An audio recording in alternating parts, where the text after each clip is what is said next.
नमस्कार दर्शक बंधु आसंतु आज जानिबा मोहिनी एकादशी व्रत कथा विषय रे। बैशाख मास शुक्ल पक्षर एकादशी तिथि को मोहिनी एकादशी कहा जाए। पौराणिक कथा अनुसार जेतेबेले समुद्र मंथन हैला अमृत कलश बाहरिला असुर ओ देवतांक भितरे लड़ाई चलिला अमृत कलश नेबा पाई। देवतांक बलठारु राक्षस माने अधिक प्रभावशाली थिले। देवता माने विष्णु भगवान को पाखकु गले ए समस्यार समाधान पाई अनुरोध कले। एहा परे भगवान विष्णु मोहिनी रूप धारण करी असुर मानक पाखकु गले। मोहिनी रूप एते लोभनीय थिला तांकु देखि असुर माने निज बुद्धि हराइले। मोहिनी निज मोहमाया जालरे असुरंकु फसेई सबु अमृत देवतांकु पिएले एवं देवता माने अमृत प्राप्त कले। एही कारणरू एही एकादशी को मोहिनी एकादशी कहा जाए। मु सकाळे बृंदा माँ को पूजा करिवा परे गोमाता आसी जगिथिले एवं गोमाता को पूजा करिथिली। एकादशी दिन गोमाता पूजा विष्णु भगवान लक्ष्मी नारायण को पूजा एवं तुलसी माँ को पूजा गीता पाठ ब्राह्मण देवता सेवा एवं दान द्वारा एकादशी पुण्य फल आमको मिली थाए। एही दिन मु ब्रह्म मुहूर्त उठी सूर्य उदय पूर्वर स्नान सरेई जलरे गंगा जल हलदी पकाई स्नान करिबा परे सफा वस्त्र पिंधि सूर्य को जल चढ़ेबा परे मु बृंदा माँ को पूजा करिया परे गोमाता को पूजा करिथिली। एही दिन व्रती को मनरु मोह भोग विलासर भावना त्याग करी भगवान विष्णु को स्मरण करिबा उचित एवं भगवान विष्णु को सामने व्रत पाई संकल्प करिबा उचित। संकल्प रे पंचोपचार रे पूजा करिबा उचित एवं संकल्प रे किछि गुआ कुश चाउल बदल रे एकादशी रे राशि व्यवहार करा जाय थाए। धरी ओम विष्णुवे नमः ओम विष्णुवे नमः मु आपणकर व्रत निराहार रही करिबा पाई जाउची। जदि मोर व्रत रे कोनोसी भूल थाए मते क्षमा कर क्षमा कर क्षमा कर हे प्रभु एवं मोर व्रत को निर्विघ्न रे संपन्न करि दियो। एही भली संकल्प करी गुआ को ठाकुरंक पाखरे रखी देबा एवं एही व्रत रे बहुत नियम रही थाए। एही व्रत को आमे दशमी रु द्वादश दिन जाए आमको नियम पालन करिवा को पड़ी थाए। एकादशी आग दिन ठू बिना प्याज रसुण रे गोटे ओली भात सूर्य अस्त हेबा पूर्वरु खिया जाय थाए एवं राति रे फल आहार करा जाय थाए। एकादशी दिन भात खिया जाए नाही। फल आहार किंबा सागु पालुओ माखन किंबा क्षीर इत्यादि श्रेष्ठ होई थाए। त्रयोदशी दिन बा ता पर दिन आमे पारणा करा जाय थाए। पारणार अर्थ होची व्रत खोलिबा।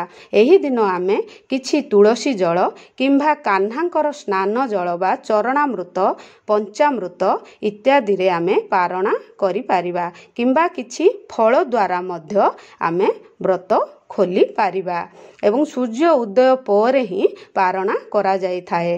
पारणार पूर्वरु आमे ब्राह्मण को संचा दिया जाय थाए।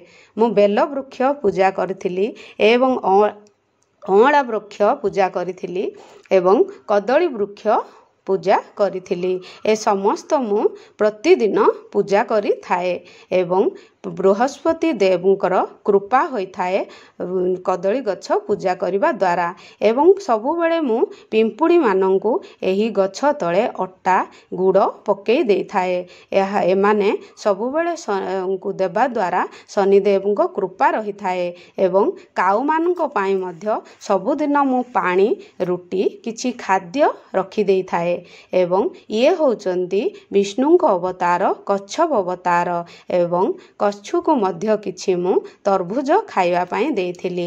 समस्तंक सेवा रे ही भगवान प्रसन्न होई थांती। एमिति नाही केवल आमे पूजा ही करूथिबा समस्त घरर सदस्यंक पूजा एवं समस्त जंतु मानक पूजा पर ही भगवान प्रसन्न होई थांती तांको सेवा करिवा द्वारा। ମୁଁ ଯାଇଥିଲି ଠାକୁର ଘରକୁ ଏବଂ କିଛି ଘଣ୍ଟି କିମ୍ବା ତାଳି ବଜେଇ ମୁଁ ଠାକୁରଙ୍କୁ ଉଠେଇ ଦେଇଥିଲି ଏବଂ ଠାକୁରଙ୍କୁ କିଛି ସମୟ ଜାଗ କାହ୍ନା ଏହିଭଳି ନିଜର ଯାହା ଭାବନା ଅଛି ନିଜର ଭଜନ କିମ୍ବା ଲୋରି ଗାଇ ମୁଁ ଠାକୁରଙ୍କୁ ଗୋଡ଼ ଟିକେ ଦବେଇ ଦେଇଥିଲି, ଘଷି ଦେଇଥିଲି। ହେ କାହ୍ନା, ସକାଳ ହେଲା, ଉଠ ଉଠ ଉଠ। ଏହିଭଳି ନିଜର ଭାବନାରେ ମୁଁ ଠାକୁରଙ୍କୁ ଧୀରେ ଧୀରେ କହି କହି ଉଠେଇଥିଲି ଏବଂ ଠାକୁର ରାତି ସାରା ଶୋଇବା ପରେ ଭୋକ ହେଉଥିବ, ଶୋଷ ହେଉଥିବ, ଏହି ଭାବନା ନେଇ ପ୍ରଥମେ ତାଙ୍କୁ ଟିକେ ଜଳରେ ମୁହଁ ଧୋଇ ଦେଇଥିଲି, ଆଖି ଧୋଇ ଦେଇଥିଲି, ପୋଛି ଦେଇଥିଲି ଏବଂ କୁଳି କର ପ୍ରଭୁ, ମୁହଁ ଧୁଅ ପ୍ରଭୁ, ଏହି ଭାବନା ମନରେ ରଖି ଶୋଷ ହେଉଥିବ ତେଣୁ କିଛି ଜଳ ପାନ କର। ଶୁଦ୍ଧ ଜଳ, ଫ୍ରେଶ୍ ଜଳ ହିଁ ଠାକୁରଙ୍କୁ ଦିଆଯାଇଥାଏ ଏବଂ ଜଳ କିଛି ଠାକୁରଙ୍କୁ ପିଏଇ ଦେଇଥିଲି ଏବଂ କିଛି ସମୟ ଠାକୁରଙ୍କୁ ଝୁଲେଇ ଦେଇଥିଲି। ଠାକୁର ରାତି ସାରା ଶୋଇ କେତେ ଶୋଇ ଥକି ଯାଇଥିବେ।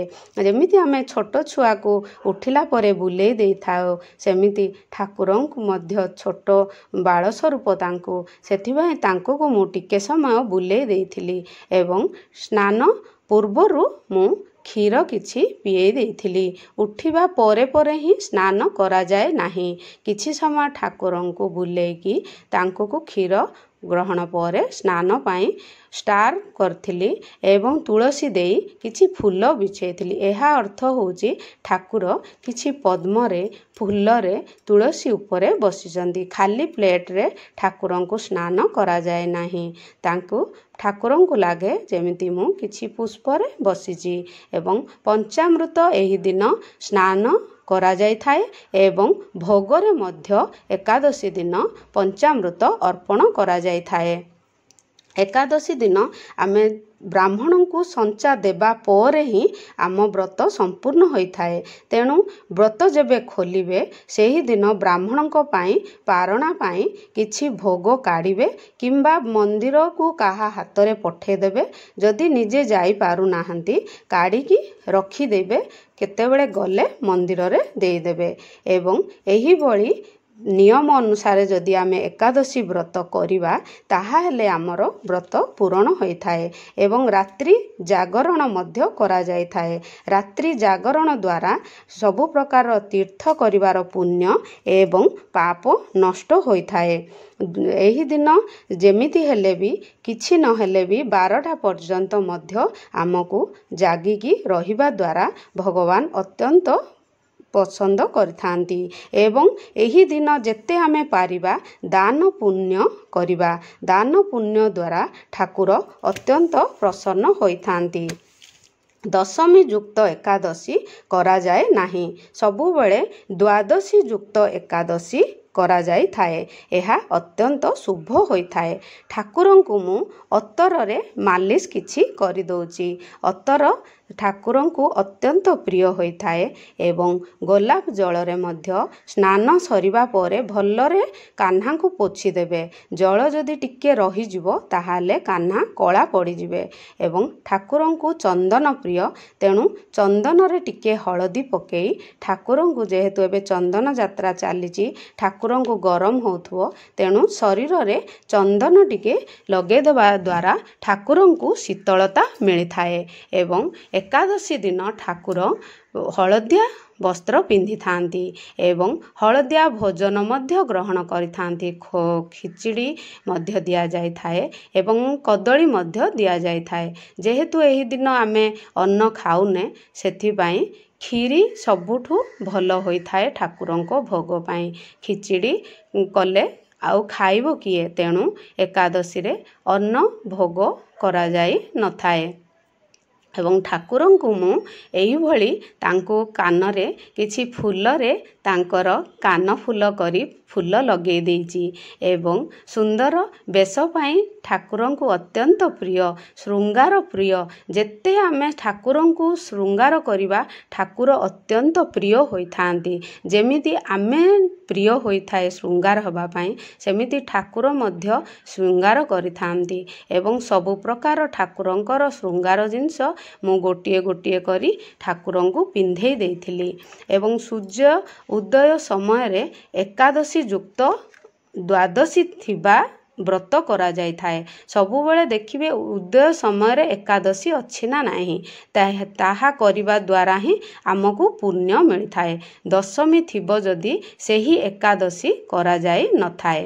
ସବୁବେଳେ ସୂର୍ଯ୍ୟ ଉଦୟ ସମୟରେ ଅଳ୍ପ ସମୟ ବି ଏକାଦଶୀ ରହୁ, 10 ମିନିଟ୍ ରହିଲେ ବି 5 ମିନିଟ୍ ରହିଲେ ବି ସୂର୍ଯ୍ୟ ଉଦୟ ସମୟ ଏକାଦଶୀକୁ ହିଁ ପାଳନ କରାଯାଏ। ଏବଂ ତୁଳସୀ ଭଗବାନଙ୍କୁ ଅତ୍ୟନ୍ତ ପ୍ରିୟ ହୋଇଥାଏ। ଯେତେ ଆମେ ଯାହା ଦଉ ବିନା ତୁଳସୀରେ ପ୍ରଭୁ କେବେ ବି ସନ୍ତୁଷ୍ଟ ହୋଇନଥାନ୍ତି।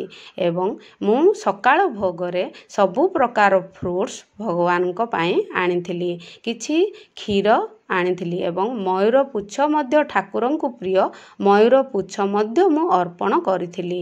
ପଞ୍ଚାମୃତ, କ୍ଷୀର ଏବଂ ମିଠା ଜଳ ଅର୍ପଣ କରିଥିଲି। ଏବଂ ଧୂପ ଦୀପ ଠାକୁରଙ୍କୁ ଦେଖାଇବା ପରେ ହିଁ ଭୋଗ ଦିଆଯାଇଥାଏ। ଭୋଗରେ 3 ଥର ପାଣି ବୁଲେଇ ଗାୟତ୍ରୀ ମନ୍ତ୍ର ଗାଇ 3 ଥର ତାଳି ମାରି ଠାକୁରଙ୍କୁ ଭୋଗ ଦେଖାଯାଇଥାଏ। ଆଉ ପ୍ରଭୁ ମୋ ଭୋଗକୁ ସ୍ୱୀକାର କର। ଠାକୁରଙ୍କର ଭଜନ ମଧ୍ୟ ଆମେ ଗାଇପାରିବା। आओ भोग लगाओ मेरे मोहन, आओ भोग लगाओ मेरे मोहन, रूखा सूखा खाओ मेरे मोहन, रूखा सूखा खाओ मेरे मोहन, हलवा पूरी खाओ मेरे मोहन, आओ भोग लगाओ मेरे मोहन।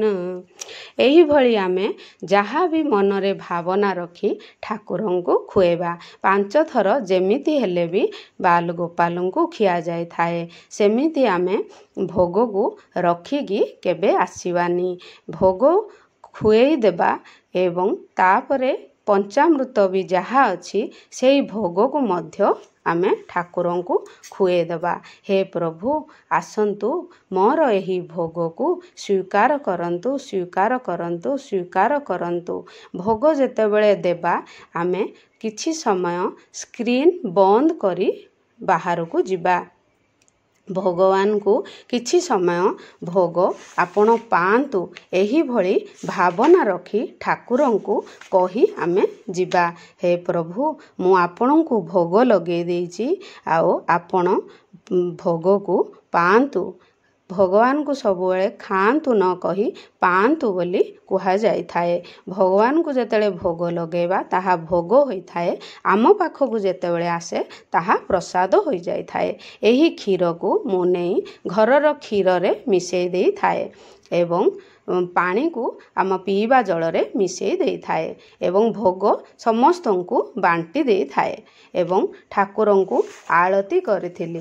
आरती कुंज बिहारी की, श्री गिरिधर कृष्ण मुरारी की।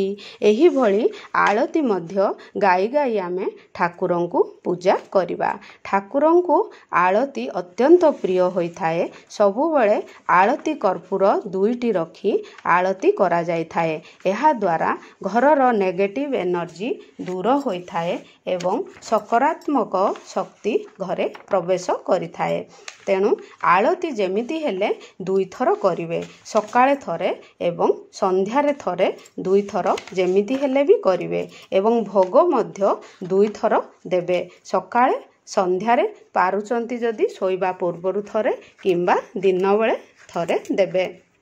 ଏବଂ ପ୍ରତିଦିନ ଠାକୁରଙ୍କୁ ସ୍ନାନ କରେଇଦେବେ ଏବଂ ପ୍ରତିଦିନ ଠାକୁରଙ୍କର ବସ୍ତ୍ର ମଧ୍ୟ ଚେଞ୍ଜ ହେଉଥିବ ଏବଂ ଠାକୁରଙ୍କୁ ଗରମ ଲାଗିଥିବ ଭାବି ମୁଁ ତାଙ୍କୁ ପୋଛି ଦେଉଛି ଏବଂ ଗରମରୁ ରକ୍ଷା ପାଇବା ପାଇଁ ଠାକୁରଙ୍କୁ ମୟୂର ପୁଚ୍ଛରେ ମୁଁ କିଛି ସମୟ ବିଞ୍ଚି ଦେଉଛି। ହେ ପ୍ରଭୁ ମୋର ଏହା ବିଞ୍ଚଣାକୁ ସ୍ୱୀକାର କର। एहापरे मु ठाकुरंकु किछि समय झुलारे बसेबा पाई छाड़ी देइथाए एवं भोजन पर ठाकुर झुलारे बसी किछि समय झुली थांती। एही भଳି ठाकुरंकु जेमिति हेले लड्डू गोपालंकु झुलारे बसी झुलेइबार कथा किछि समय भी हो ठाकुरंकु झुला जाई थाए एवं झुलेबा समय भी प्रभुंकु किछि न जानिले ओम नमो भगवते वासुदेवाय मु जगन्नाथंकु पैता प्रति एकादशी रे अर्पण करिथाए एवं सफा वस्त्र पिंधे दे थाए सफा मुकुट मु प्रति एकादशी रे चेंज करिथाए। एहा होची ठाकुरंकर भोग मु केमिति शंख ध्वनि करूची देखंतु।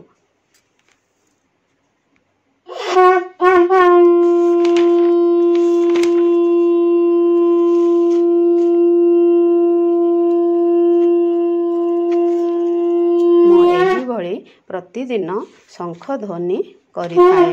शंख पूजा आरंभ करिबा पूर्वरु शंख ध्वनि देइथाए धूप दीप देबा समय तापरे संध्या हेबा पूर्वरु मु शंख ध्वनि करिथाए एवं संध्या परे शंख ध्वनि करा जाए नाही एवं अखंड ज्योति मु एकादशी दिन राति सारा मोर अखंड ज्योति जलुथाए एवं विष्णु सहस्र नाम मध्य मु पठन करिथाए भगवत गीता मध्य मु पठन करे तांकर सब अध्याय गुड़ाक जेतिकी मो समय अनुसार मु पठन करे एवं माँ दुर्गा सप्तशती स्तुति मध्य पठन करिथाए एवं सबु ठाकुरंकु अलगा अलगा मु भोग लगे देइथाए एवं जाइथिली मु ठाकुरंक पाई दिन बेला किछि मखानार खीरी बनेवा पाई प्रथमे किछि घियो नहीं मखाना को भल भावरे भाजी देइथिली भाजिबा परे सेथिरे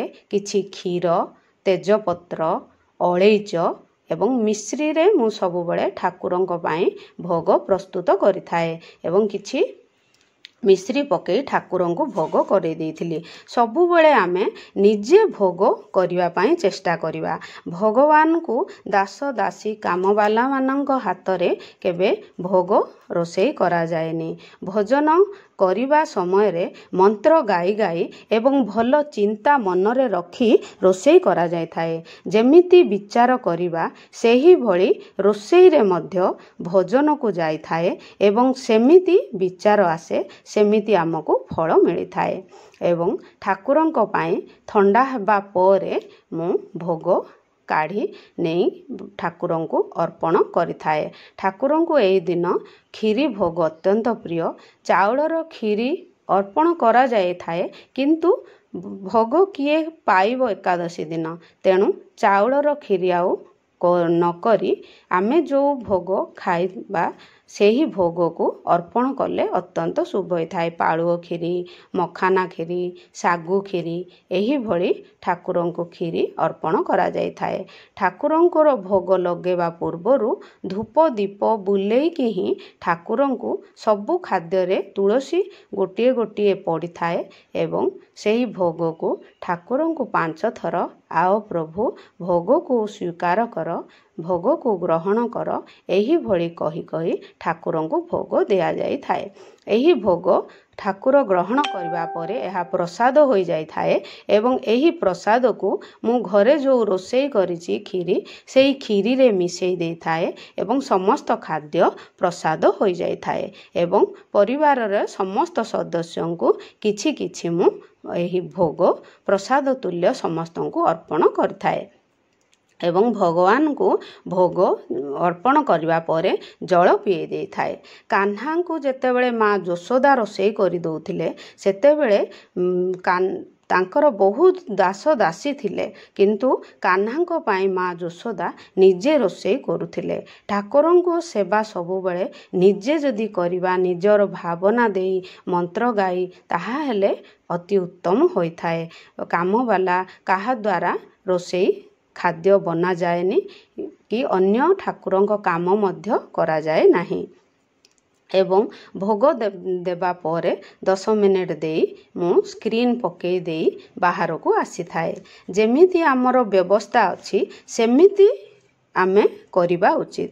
ଭଗବାନ ଆମର ସବୁ ବ୍ୟବସ୍ଥାକୁ ଜାଣିଥାନ୍ତି। ଭାବରେ ହିଁ ସବୁଠୁ ବଡ଼ ପୂଜା। ଭକ୍ତର ଭାବ ଠାକୁର ଦେଖନ୍ତି, ବସ୍ତୁ ଦେଖନ୍ତିନି ଯେ ମୋତେ ସେ କ'ଣ ଦେଇଛି। ଭଗବାନ ଦେଖନ୍ତି ଭାବନା। ଆମ ଭାବର ଆମର 2 ଟୋପା ଲୁହ ହିଁ ଭଗବାନଙ୍କ ପାଇଁ ସବୁକିଛି ହୋଇଥାଏ। ଏବଂ ଭଗବାନ ଆମକୁ ସବୁବେଳେ ସବୁକିଛି ଦେଇଛନ୍ତି। ତେଣୁ ଆମେ ଯେତିକି ପାରିବା ଆମ ସକ୍ଷମ ଅନୁସାରେ ଭଗବାନଙ୍କୁ ପୂଜା କରିବା ଉଚିତ। ଏବଂ ଭଗବାନ ଜାଣନ୍ତି ଯେ କାହାର କ'ଣ ଅସୁବିଧା। ଯଦି ଦିନ ବେଳେ ଭୋଗ ଦେଇପାରୁନେ, ଦେଖନ୍ତୁ ମୁଁ ଏବେ ସ୍କ୍ରିନ୍ ପକେଇଦେଲି ଏବଂ ଠାକୁରଙ୍କୁ ପ୍ରଭୁ ଆପଣ ଠାକୁର ଭୋଗ ପାଆନ୍ତୁ। ଯେତେବେଳେ ମୁଁ ଭିତରକୁ ଯିବି ସେତେବେଳେ ଘଣ୍ଟି କିମ୍ବା କିଛି ସମୟ କବାଟ ନକ୍ କରି ହିଁ ଭିତରକୁ ଯାଇଥାଏ। କାହିଁକି ଆମେ ଯେମିତି କ'ଣ କରୁଥିବା କିଏ ହଠାତ୍ ଆସିଲେ ଆମକୁ ଭଲ ଲାଗେନି, ସେମିତି ଆମେ ମଧ୍ୟ ଠାକୁରଙ୍କ ପାଖକୁ ଯେତେବେଳେ ଯିବା କିଛି ସମୟ ଘଣ୍ଟି ତାଳି କିମ୍ବା କବାଟ କିଛି ସମୟ ନକ୍ କରି ଭିତରକୁ ଯିବା। ଏହା ହେଉଛି ସନ୍ଧ୍ୟା ଭୋଗ। ସନ୍ଧ୍ୟା ଭୋଗରେ ମୁଁ ସବୁ ପ୍ରକାର ଡ୍ରାଏ ଫ୍ରୁଟ୍ସ ଏବଂ କିଛି ଫ୍ରୁଟ୍ସ ଭଗବାନଙ୍କୁ ଅର୍ପଣ କରିଥାଏ। ସକାଳେ ସନ୍ଧ୍ୟାରେ ଯେମିତି ହେଲେ ବି ଭୋଗ ଲଗାଯାଇଥାଏ ଏବଂ ଦିନବେଳେ ଯଦି ଅସୁବିଧା ହେଉଛି ଲଗା ହେବ, ନହେଲେ ବି ଚଳିଥାଏ।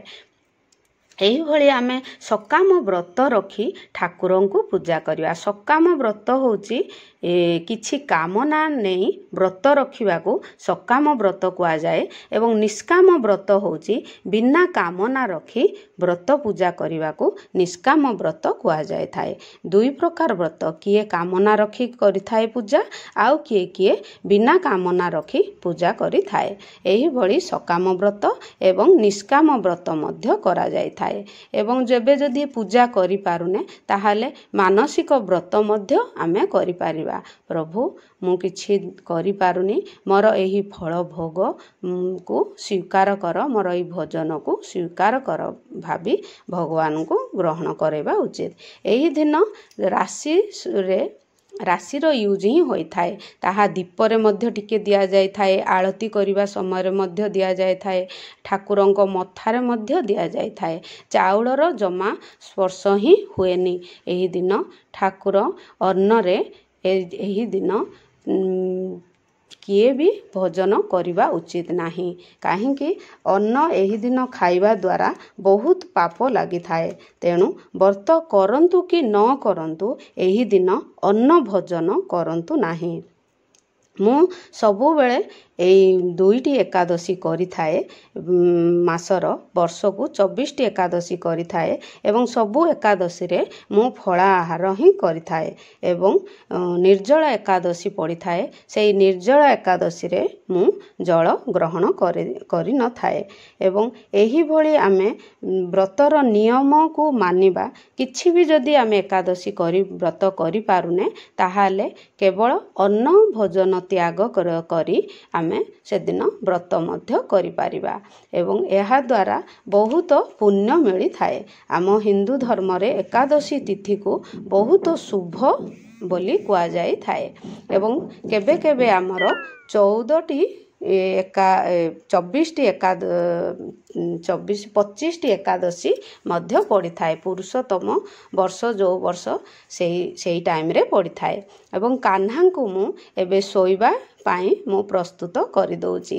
ସମସ୍ତ ଅଳଙ୍କାର ମୁଁ ଏବେ କାହ୍ନାଙ୍କର କାଢ଼ି ଦେଇଛି। ଆମେ ଯେମିତି ଶୋଇଲା ବେଳେ ଅଧିକ ଜିନିଷ ପିନ୍ଧି ଶୋଇଲେ ଆମକୁ ବିରକ୍ତ ଲାଗିଥାଏ, ସେମିତି ଠାକୁରଙ୍କୁ ମଧ୍ୟ ଆମେ ସବୁ ଜିନିଷ କାଢ଼ି ତାଙ୍କର ଚନ୍ଦନକୁ ଭଲ ଭାବରେ ପୋଛି ଦେଇ ଠାକୁରଙ୍କୁ ଶୁଆଇବା ଉଚିତ ଏବଂ ଶୋଇବା ପୂର୍ବରୁ କିଛି କ୍ଷୀର ଜଳ ଠାକୁରଙ୍କୁ ଦେଇ ଶୁଆଇବା ଉଚିତ। କାହିଁକି? ଠାକୁର ରାତି ସାରା ଶୋଇବେ, ତେଣୁ ଶୋଇବା ପୂର୍ବରୁ ସବୁବେଳେ ଗରମ କ୍ଷୀର ମୁଁ ଦେଇଥାଏ ଠାକୁରଙ୍କୁ ଏବଂ ସେଇ କ୍ଷୀରକୁ ମୁଁ ପାନ କରିଥାଏ। ଶୋଇବା ପୂର୍ବରୁ ଠାକୁରଙ୍କୁ କିଛି ସମୟ ଝୁଲେଇ ଦେଇଥାଏ ଏବଂ ଝୁଲେଇବା ପରେ ଠାକୁରଙ୍କୁ ସ୍ନାନ ନିମନ୍ତେ ସବୁ ବେଡ଼ସିଟ୍ ଝାଡ଼ି ଦେଇଥାଏ ଏବଂ ଠାକୁରଙ୍କୁ ଶୋଇବା ପାଇଁ ପ୍ରସ୍ତୁତ କରିଥାଏ। କେବଳ ମନରେ ଓಂ ନମୋ ଭଗବତେ ବାସୁଦେବାୟ ଏହିଭଳି ଭାବନା ରଖି ଠାକୁରଙ୍କୁ ଶୁଏଇ ଦେଇଥିଲି ଏବଂ ଠାକୁରଙ୍କର ଗୋଡ଼ ଟିକେ କିଛି ସମୟ ଦବେଇ ଦେଇଥିଲି ଆଉ ଟିକେ ସମୟ ମାଲିସ କରିଦେଇଥିଲି। ପ୍ରଭୁ ଆପଣ ଛୋଟ ଗୋପାଳ ଆପଣଙ୍କର ଗୋଡ଼ ମୁଁ ଟିକେ ଦବେଇ ଦେଉଛି।